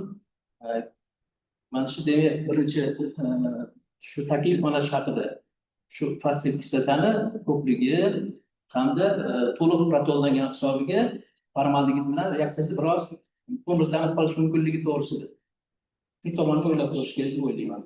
Endi keyingisi tezlik aniqlangan deb aytilyapti, tezlik konstantasi deyilyapti. Keyin o'sha reaksiyani tartibi aniqlangan, ya'ni ortofosfin kislota bo'yicha reaksiya tartibi 1.4 ekanligini aniqlashgan. Endi u yerda to'g'ri heterogen reaksiya bo'lgani bilan, lekin ortofosfin kislota bilan formalin va formaldegid bular ikkalasi bitta gammagen fazada turibdi. Men tushunishimcha, agar ikkalasi ham gammagen fazada bo'lsa, nimagadir o'sha tezlik ifodasida formaldegid tushib qolgan. Shu formaldegid bo'yicha konsentratsiya o'zgarishni o'rganishmagan deb o'ylayman. Bitta konsentratsiyani olishganda, uni turli konsentratsiyada o'rganishmagan deb men shu taklif etmoqchiman. Shuni bir balki o'sha bo'yicha formaldegid bo'yicha kinetik tartibni aniqlab qo'ysa, menimcha to'g'ri bo'lib hisoblanadi. Keyingisi dissertatsiyani 3 bo'limida anyanidni va undan olingan modifikatsiyalangan poliarxolitni termik xossalar tahlil qilingani berilgan TG va DS egallari bo'yicha. Tahlil bor, yaxshi tahlil qilingan ekan. Unda ham ba'zilar bitta ko'ringan narsalar bo'ldi. Masalan, haligi AN91 TG egrisida 51 grad oralig'ida 5-7% massa qotadi deb aytilgan-ku, lekin egilga ko'ryapti, undan ancha ko'proq, 2 marta ko'proq o'xshayapti, 15-16% ga o'xshab ketdi. Shuni bir ko'rish kerak ekan. Keyin DSK egrisida 320 gradusda egzotermik effekt ko'ringanda, yaqqol ko'ringan, bular ham shunga e'tibor berishgan bu effektga. Faqat bu effektni parchalanish hodisasi bilan baholashyapti. Shu ichidan haligi anyanid parchalanishi, unda bog'lanib urinishi, aminometilin ko'priklari, fosfon guruhlarining ajratishi izohlashgan. Endi shunisi borki, agar faqatdan agar parchalanib bilan bog'lanish bilan bo'ladigan bo'lsa, bunda ekzotermik emas, endotermik jarayon sodir bo'lishi kerak edi. Aslida olganda bu keyin men qayta metodikasini qarasam, mana qanday havo o'rganilgan, yer gazi yo'qda emas. Agar yer gazda bo'lganda, balki o'sha yerda endotermik chiqaradi. Havoda o'rgangan uchun balki o'sha hosil bo'lgan parchalanish mahsulotlari kislorod bilan oksidlanib yoki yonib deymizmi, shunda ekzotermik jarayon chiqqan bo'lsa kerak. O'sha mana qilsa to'g'riroq bo'lardi deb o'ylayman. Keyingisi 79-78-betlarda 3-15 rasm berilgan ekan. Unda mis bilan vanadiy dioksid ionlarini poliarxolitga so'rishlarni aktivlanish energiyasini qanday topilganligi haqida yozilgan. Endi grafikni ozgina dashtliroq chiqqan deb o'ylayman. O'qitlardagi masshtablari juda ham katta farq bordi. Keyin o'zi ham o'sha aktivlanishiga sabab gapirildi-yu, lekin nimagadir 3.7 jadvalga ishora qilindi. Shu jadvalda berilgan shuni qiymati. Lekin shu jadvalda aklanish yeriga sig'mas ekan, bu yerda tezlik masofasi bor, aniq hisobcha kattaligi bor, lekin aklanish yeriga sig'maydi. Shuning uchun shu haqda shuni bir anaqa aytmoqchiman.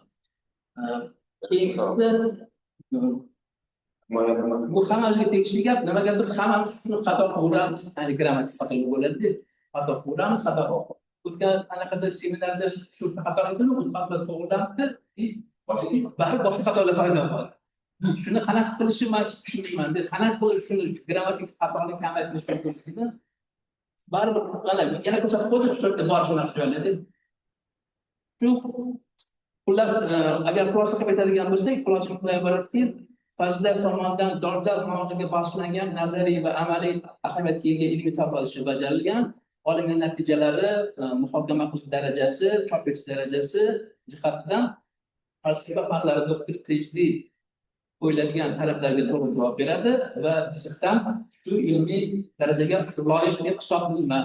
E'tiborli uchun rahmat. Rahmat domla.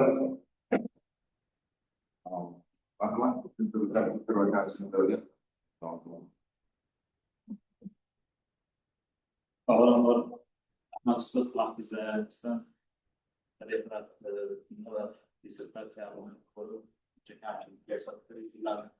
albatta ularning berilgan taqrizga quyidagicha javob bermoqchiman. Birinchi taqriz bo'yicha bilamizki, maniq reaksiyasi gamma sistemada olib boriladi. Bu klassik mexanizm hisoblanadi. O'shanda adabiyotda haqiqatan passiv kislota miqdori ko'p bo'lganda protonlanish holati. Lekin biz olayotgan sistemamiz nitroglik sistema bo'lganligi passiv kislotani o'sha yirib olganlar degani, ya'ni modifikatsiyalash jarayonini sarmentning ichigacha og'ir qismlarga kirib borishni ta'minlash uchun passiv kislota miqdorini ko'p olganmiz va buning bilan birgalikda ko'p olishimizda hajmlar nisbati bo'lishi mumkin, lekin miqdor chiqadi bir-biriga, ya'ni mollar bir-biriga yaqin bo'ladi. O'shaning uchun biz formalin va passiv kislota mollarni bir-biriga yaqin olib qolganmiz. Ikkinchi taqriz bo'yicha keltirilgan fikrlarga bildiradigan fikrlarim bizda heterogen sistema buni aynan passiv kislota bo'yicha reaksiya tezligini olganimiz sababi nega formalinni o'zi bermadi. Formalin modifikatsiyalash jarayonida oxirigacha konstant hajmda, ya'ni bir xil o'zgarmasdan olingan turda, demak reaksiya ta'sir qilmaydi deb formalin bo'yicha reaksiya tezligini uchinchi berdirilgan taqrizlarga o'sha 50-150 oralig'idagi massada aynan tarkibida massa yo'qotilishi, bu o'sha namlikni yo'qotish, ya'ni suvning ustida bo'lanib ketish natijasida massa yo'qotiladi. Aynan suv tarkibidagi 5-7% yo'qotilishi tarkibida suv yo'qotilgani 320 gradusdagi o'sha dekompensatsiya esa havo muhitida olib borilganligi uchun parchalanish natijasida chiqayotgan nikkel ammoniy fosfat grupplarini yonib ketishi, o'sha kislorod yonib ketishidan izohlanadi. Buni to'g'irladik. To'rtinchi taqrizda 79-yilda keltirilgan 315 ta misra dioksid ionlarida shakllanish energiyasi 7-jadvalda terilgan ketganimizda jadval ichida keltirilmagan, lekin dissertatsiya matnlari ichida albatta keltirib o'tilgan. 5-taqriz bo'yicha beshinchi savol bo'yicha ustozimiz bergan nimalarni to'g'irladik. Xohlasa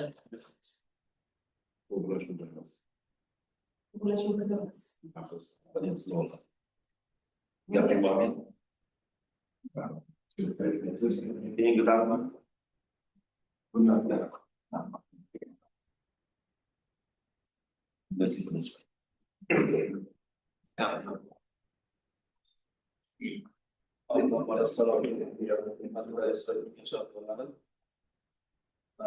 avvalambor yana hammalarni Xudoning rahmatiga Xudoning o'ziga salom qiling.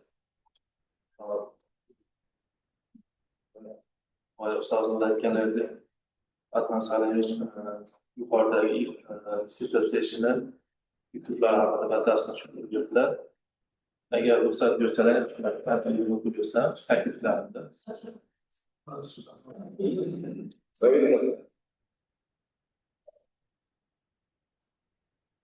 Demak, dissertatsiya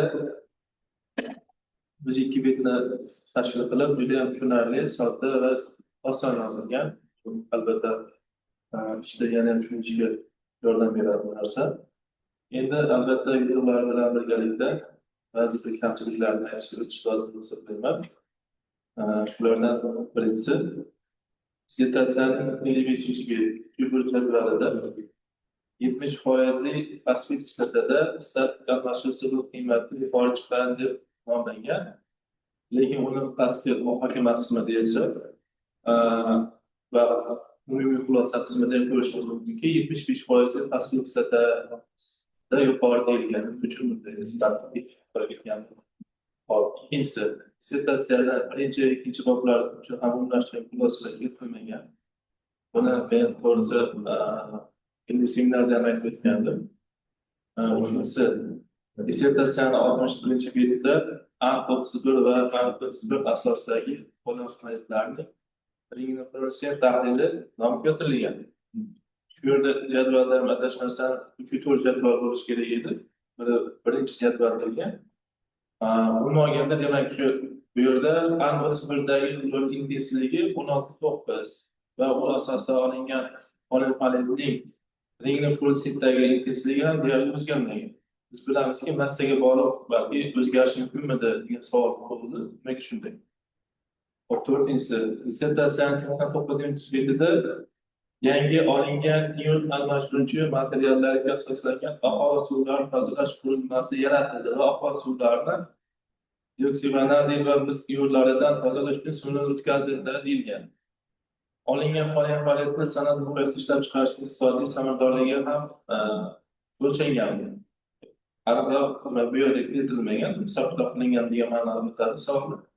Beshinchisi, yaqin tartibga ta'sirlovchi polimer tarkibidagi amino fosfor guruhlari metal ionlar bilan ko'plab qanday ta'sir ko'rsatadi? Savollar bor ta'kidlanib o'tildi. Oltinchisi, san'at aholi suvlarida boshqa yo'llar mashg'ulligi so'rsa samaradorligi ta'sir qanday bo'ladi? Yettinchisi, aynan grafik jadval natijalari qisqaroq izohlab berilgan bo'lib, ularga ikki tahlil yana rioyatligini maqsadga bo'lar edi. Shu bilan birgalikda dissertatsiyada ayrim imloviy grammatikalar o'tlaydi. Buni olganda dissertatsiyada berilgan takliflar ko'rsatgan kamchiliklar nisbat harakatligi bo'lmasa, dissertatsiyaning ilmiy mohiyatiga, dolzarbligiga ta'sir qilmaydi.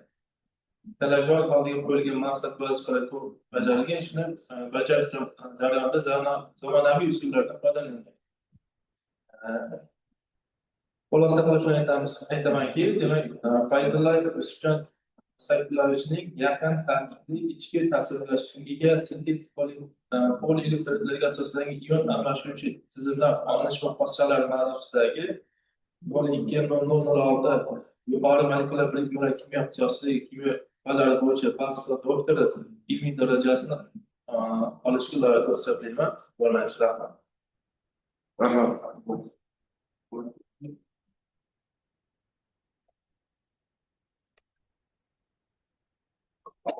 So'z rahmat vaqtida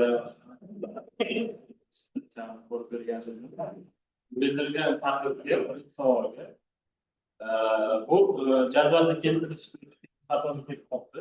Demak 70% berilgan asosiy konsentratsiya 75% olib borilgan va 75% da maksimal statik almashinuv taklifda demak ikkinchi savolda dissertatsiya ishini birinchi ikkinchi bobida nikoh xulosa berilmagan degan xulosani dissertatsiyani umumiy xulosalashga oxirida bergan. Uchinchisi taklifda uchinchi savolda demak 61-betdagi aynan sifat va aynan asosida olingan integrali taklifda 4-jadvalda aynan sifatdagi xlorun va aynan sifat tarkiblar formalizm olingan modifikatsiya olingan tarkibda xlorda biz bilamizki, intensivlik degani bu xlor atomida rengli nurlarni tushib, uning qaytish holatidagi kuzatiladigan intensivlik hisoblanadi. Bu esa o'sha xlor atomini konsentratsiyasi ifodalaydi. modifikatsiyalash jarayoni flor atom ustida ketmaydi. Amin gruppalarida o'sha modifikatsiyalashda flor atomda o'zgaradi. Agar siz massa ulushi deganingizda, massa ulushi bo'yicha kamayish kuzatilgan bo'ladi, multisellik bo'yicha kamayish kuzatilmaydi. Hop, to'rtinchi berilgan savolda albatta sanoat sohasida o'rganish qilingan va buni qo'shmaganmiz. Lekin ular sizga yetishi mumkin. Xomashyo maddasi, demak, ayni asosda modifikatsiya qilinganligi sababli mavjud sanoat polimerlaridan foydalangan va bunda yangi polimer sintezi nisbatan xarajatini kamaytirgan. Chunki doim bo'lib turgan ishlab turgan ya'ni turgan usulni narxi hozir texnologik jarayonida sifatlariga modifikatsiya bosqichi murakkab ko'p bosqichli sintez emas, bu esa energiya va energetik sarfni ancha kamaytiradi. Qayta ishlatilishi, yondosh materiallari bir necha regeneratsiya sikllarida o'z faolligini saqlab qolish hisobida ekspluatatsiya xarajatlarini kamaytiradi. Ya'ni ko'rsatganimiz regeneratsiya qilganmiz. Og'ir metall yog'lari dioksinlarni ikki tozalash orqali ekologik to'lovlar va zararlarni kamaytirishi bilan bu ham devotsiyasiga ancha to'rtinchi, beshinchi savolda yaqin tarqalish ta'sirlashuvlik faoliyatlaridagi yo'nalishi. Amin fazoviy yaqinlashuv elektrostatik o'zaro ta'sir kuchayishi natijasida kompleks hosil bo'lishni kuchaytiradi. Natijada qiynatlanish oshadi. Kompleks hosil bo'lish tezlashadi, vital yo'llarning barqaror kuchayadi. Oltinchi savol. Sanoat hosillarida boshqa qadrdonlar mavjud mavjudligi bo'lsa, samaradorlik siz ustalar deyilgan. Biz albatta bu jarayonlarni o'rganish uchun aralashma sorsiyasini qilganmiz va bu yerda ta'sir ko'rsatilgan. Chunki ba'zi boshqa yo'llarni yutiladi. Lekin bilamizki, o'sha katta chiqishi bu o'sha yo'llarni chiqargan energiyasi natriy, magniy, kalsiy kabi qo'shimcha gruppalarida yuqori o'zgarishga uchraydi. Nisbatan selektiv. Yettinchi, shu mulohaza demak keltirilgan takliflar demak grammatik lozimmi? Birinchi. Rahmat. Hop, hurmatli muhokamani davom ettiramiz. Zekasiy darslar kim fikrlarni qilamiz?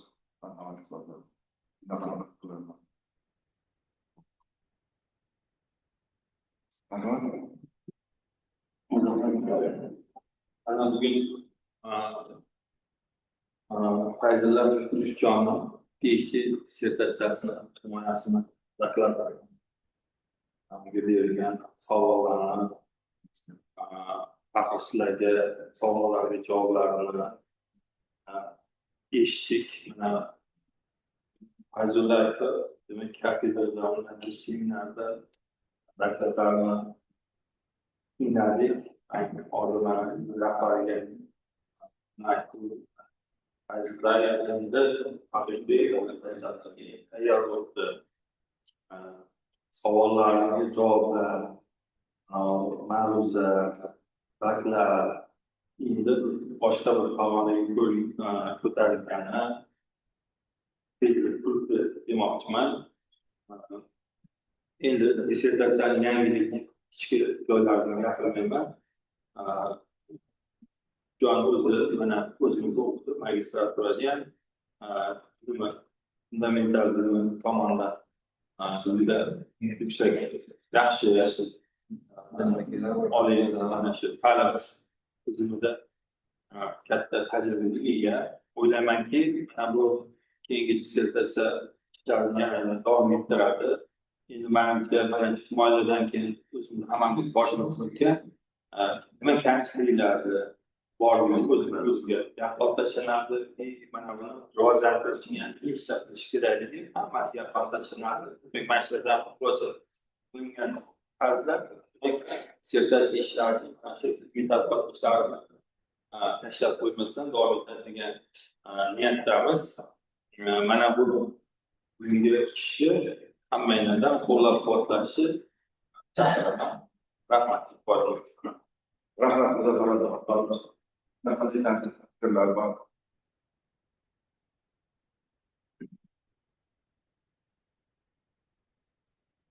marhamat davom qiling.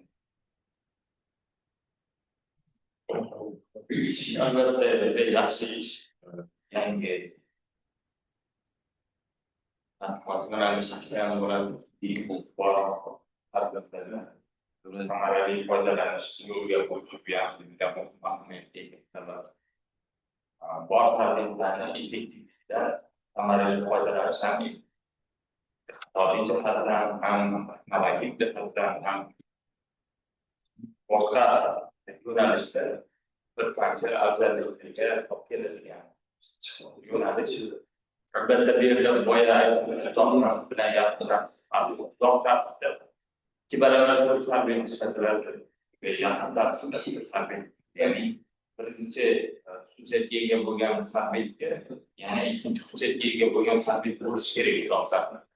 O'sha tomonlarni ikki barobar kam ko'proq sarfiyat sarflanishi texnologik jihatdan qo'shimcha imkoniyatlarni yaratilishiga sabab bo'ladi.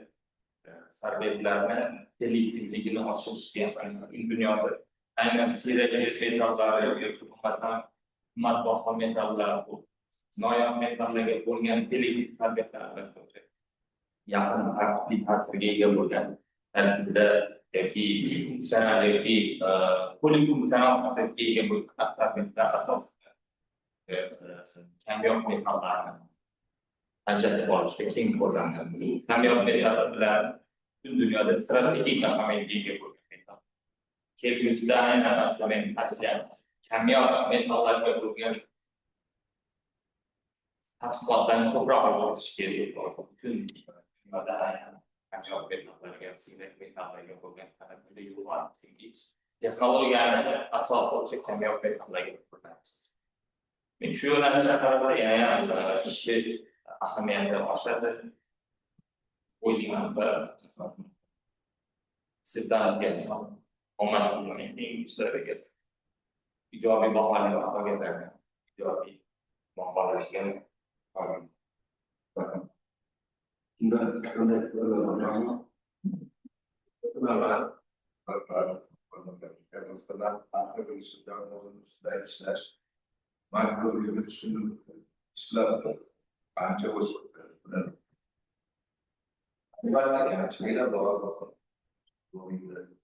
yana vazifani izzat bermani qilishlar, metal yig'inlarni varlantirishlar. Lekin bir o'sama o'sish yo'naladi. Yani ciddi o'sish juda katta. Men mana yoshlar faollarni ishlarga e'tibor qaratmoqchiman. Kamdan kam odamlar sizdan boshqalardan kerak bo'lsa, yeringi qilmagan yo'nalishga qiziqib, ochib degan odamlar shu kamaygan. Bu to'g'ri to'g'ri yoshlar rivojlanadi degan umiddaman. Lekin buni sifatli emas, miqdoriy ko'rish muomalasiga olib chiqish menimcha bu katta vazifa. Uzoq gap emas. Qanchalik uzoq, qanchalik optimal. Bu manimcha nazariya tarafdan qanaqa qilgan boshqa yangi qonuniyatlarni ochib berishi ajoyib emas. Tamam. Aslida qanaqa qilsa bo'ladi? Yo'qda. Boya bo'ldi. O'shida boshqalar safiga rahmat. Rahmat.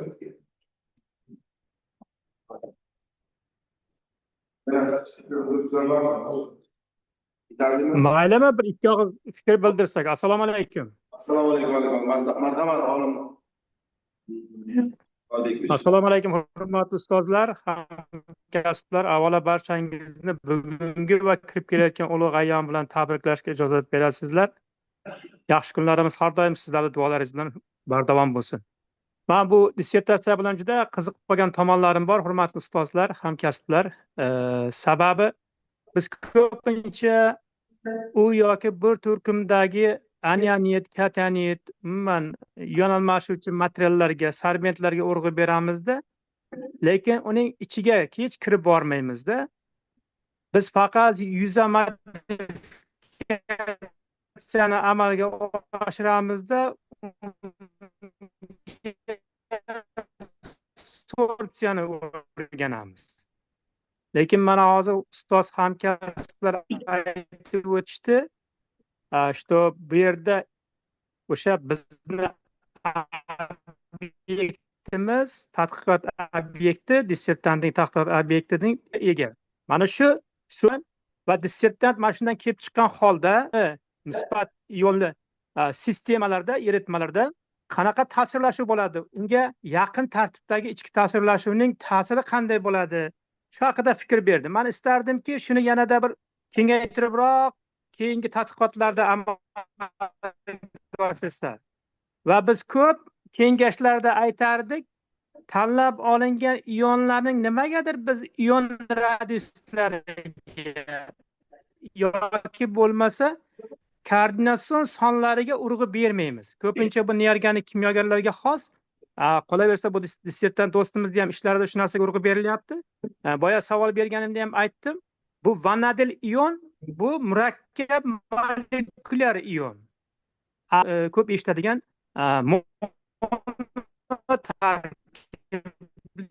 ion.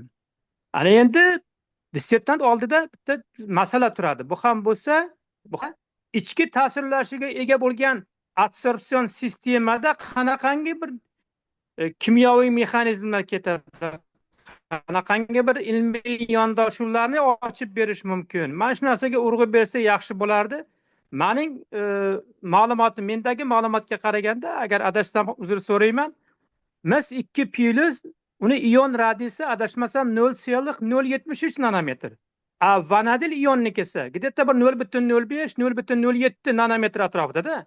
Tasavvur qiling, unisi, ya'ni mono atomdagi iondagi başta 10 barobar kattada. Shu uchun o'sha nimani sistemani tanlayotganda shu narsalarga ham ahamiyat bersak, yanada yaxshi bo'lardi. O'zlari aytdilarki, kelgusida biz nafaqat bu poliamfolit sifat ishlatayotgan matrisamizni nafaqat musbat zaryadlangan murakkab molekulyar ionlarga, balkim manfiy qiymatga ega bo'lgan murakkab ionlarga ham qo'llaymiz dedi. Men bu ishlarda do'stimizga omad tilab qolaman. Ishlarni davom ettirish kerak. Men bu ishni qo'llab-quvvatlashingizni so'rab qolgan bo'lardim. O'zim ham qo'llab-quvvatlayman. Barchaga sog' salomat bo'lingizlar. Xudo xolasa yaqin kunlarda vatanimizda ko'rish nasib qilsin. Rahmat. Xonadonlarga kirish fikrlaringiz uchun. Yana nima fikrlarman? Sizlarda eshitganimizdan anchalik o'zgarishlar bu joylarga to'g'rilangan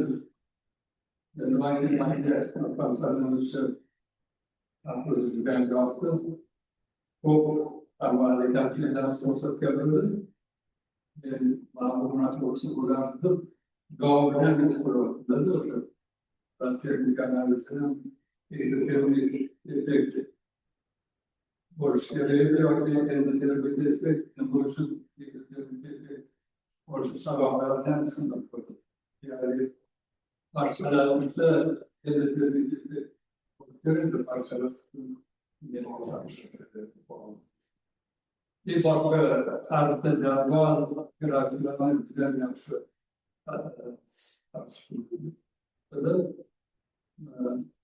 ishga ijobiy baho berilgan bilan fakat diagrammatik xatolar orqasida oldingi nusxasida juda ham ko'p edi. Nusxasini qaraganim yo'q endi.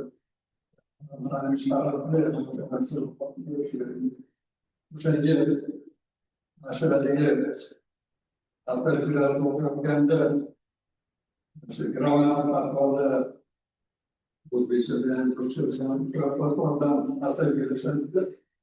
Boshqa o'qigisi kelmasdan qoladi. To'g'risini aytganda, o'zimga shahar o'qiganda o'qigisi kelmasdan. Ma'lumot hisobida. Chunki moyalar ustiga bu moyalarni yaxshi va yana bir asli gapimdan uzoqqa solishlari boshqa sektörlar nima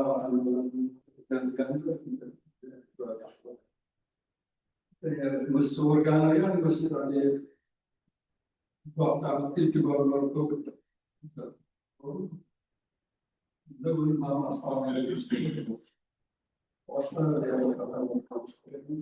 Maganda içerisi cevap yapamadım. Rahmat bo'ladi. Imkoniyat yetarli darajada tayyorlantirildi. Rahmat. Endi bizning ishimiz hisob komissiyasi raisini tayinlab kerak. Undan qanday takliflar bor? Agar boshqa takliflar bo'lmasa bizda taklif hisob komissiyasi raisi sifatida Hafiz Rahim Fahim Hakimovich, a'zolar Bekjon Davron Jumazarovich va Jo'rayev Murod Abduzafovich. Agar shunday uch takliflar bo'lsa, tasdiqlab berishlarini so'rayman. Hisob komissiyasi o'zining ishini bajarguncha 5 minut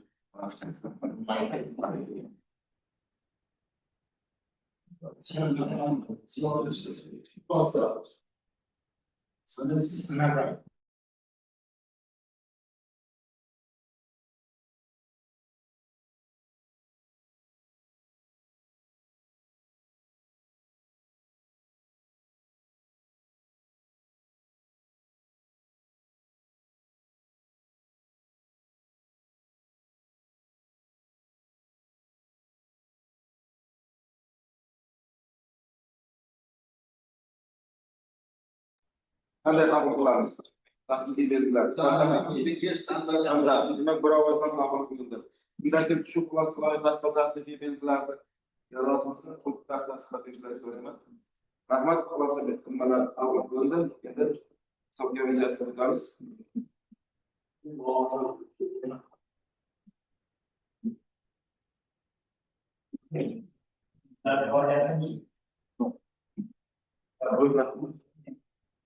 Mana.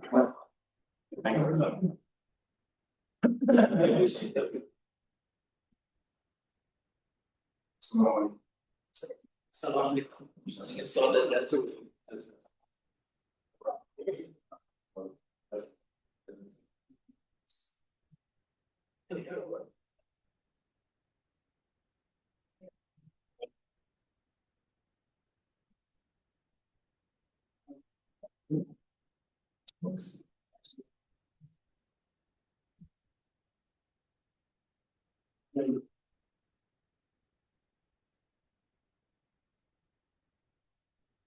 Ramadan dulu.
Hisob komissiyasini bayonnomasini so'z hisob komissiyasi raisi Farhod Hakimov rahimov. Hisob komissiyasi bayonnomasi DSC 2026 yil 26 may Toshkent shahri saylangan komissiya tarkibi Rahimov, Bekjonov, Jo'rayev MM.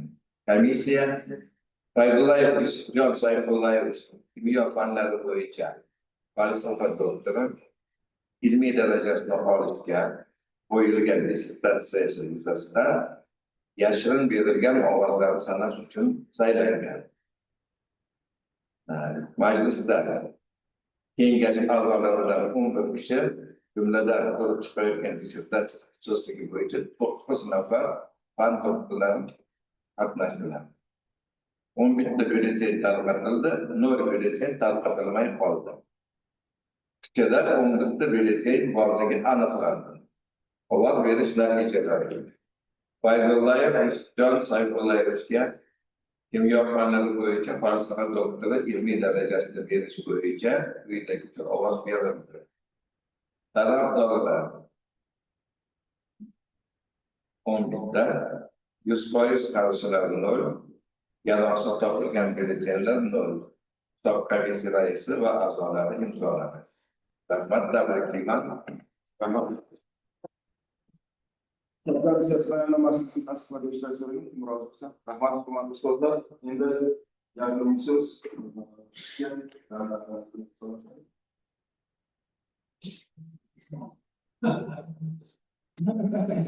Avvalambor barchangizga rahmat. Tabriklayman. Kirilayotgan ayt hammaga xayrli barakali bo'lsin.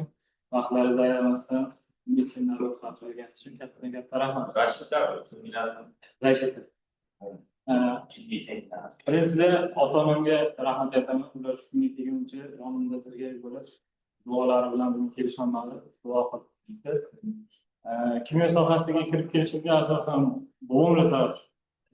Keyin buvimlar qo'llab-quvvatlagan olim uchun buvimlarga juda ham katta rahmat aytaman.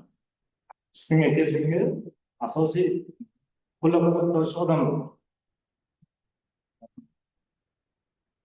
Ilmiy rahbarim O'zgarganevich birinchi kurs bakalavridan beri rahbarlik qiladi. Ustoz rahmat sizga.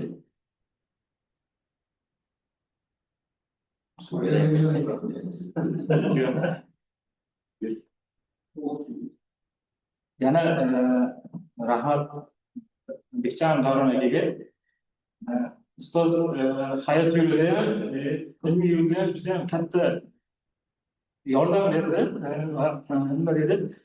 kafedrada hamma ustozlari umuman olganda 2016 yildan beri ta'lim olayotgan bo'lsam, Milliy universitetda 10 yil bo'ldi va 10 yil davomida kafedrada ustozlari ta'lim berdi, butun fakultetga, ustozga, hammaga rahmat aytaman.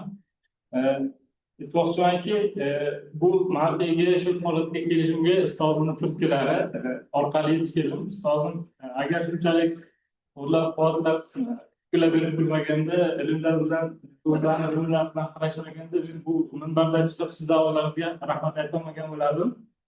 Ustozim uzoq bo'lsin, bizlarni har doim bosh bo'lib keyingi yo'nalishlarga o'ziz olib chiqing.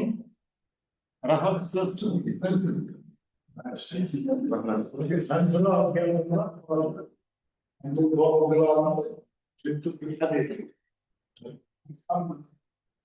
Ustoz turklari va navbatdagi tepkilari yaxshi yordam berdi.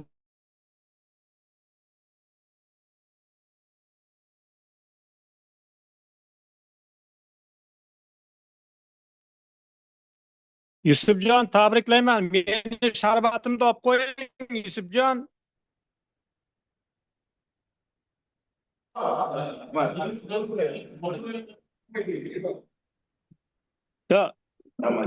Tursunali, tabriklayman barchalaringizni. Menga tegishli sharbatni olib qo'ysin deyapman Yusufjonga. Biz ham murojaat qo'yamiz. Kelganingizni ochamiz. Rahmat. Shunday, sog' bo'lingizlar. Sog' bo'lingizlar.